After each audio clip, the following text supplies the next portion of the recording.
আমার বলতে কি আছে বলেন?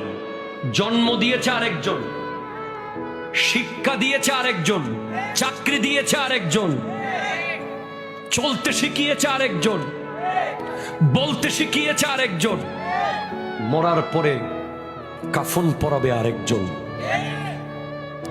নাম দিয়েছে আরেকজন, কবরে শোয়াবে আরেকজন, মাটি দেবে আরেকজন, বাঁশ দেবে আরেকজন, বেড়া দেবে আরেকজন।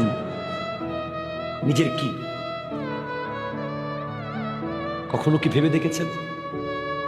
আল্লামা তৈয়ব শাহ কিবলা রহমতুল্লাহ আলাইহ একজন যুগশ্রেষ্ঠ ওলি, তিনি বলতেন, কারো দিকে যখন তুমি একটা আঙ্গুল দেখাবে তখন মনে রাখবে 3টা আঙ্গুল তোমার দিকে আছে। আমরা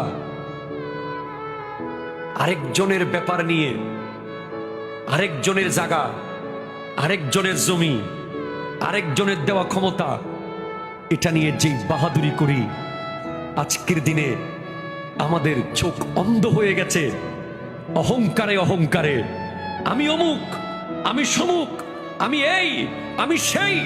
অথচ স্পষ্ট মনে রাখতে হবে, আমি এসেছি একটা ফোঁটা থেকে, আবার চলে যাব সেই মাটির ভিতরে। ঠিক কিনা কথা বলে?